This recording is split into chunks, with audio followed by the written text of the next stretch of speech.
and laid the baby there while he was fast asleep. She set the ark afloat in the water where the bulrushes were growing. She knew that presently the great princess, Pharaoh's daughter, would come down to bathe in the river. Very soon the royal procession came winding down from the palace towards the river. The princess in her gorgeous robes made her way to bathe in the pool of the lotus flowers. But at the edge of the river she stopped. What was that among the bulrushes? It was no lotus flower, but a strange-looking covered basket, and she ordered her maidens to bring it to her.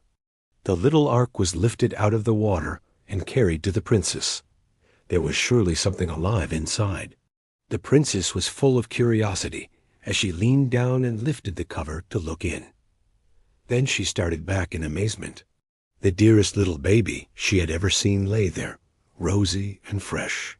The maidens crowded round, and the sight of all those strange faces was more than the baby could bear.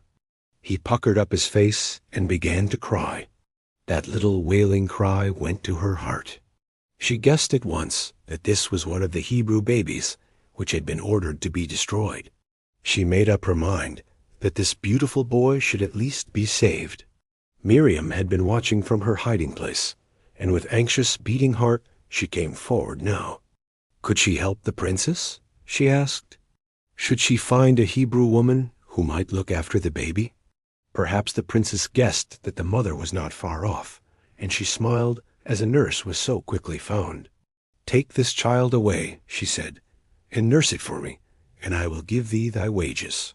It was merely as a nurse that the mother was hired. The great princess meant to adopt the baby as her own. But he was safe, and Jochebed's heart was full of gratitude to God as she took her little son into her arms. As long as he needed a nurse, the baby was left to be looked after by his mother in the little house. The princess called him Moses, which means drawn out, because he had been drawn out of the water. She had made up her mind that he should live with her at the palace and be brought up as a prince. But his mother had him for those first precious years, and she did not waste 1 minute in her training. She taught him about God and told him all the wonderful stories about his own country.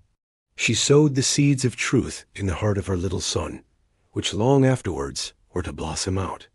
When Moses was old enough, she took him to the palace and brought him unto Pharaoh's daughter, and he became her son.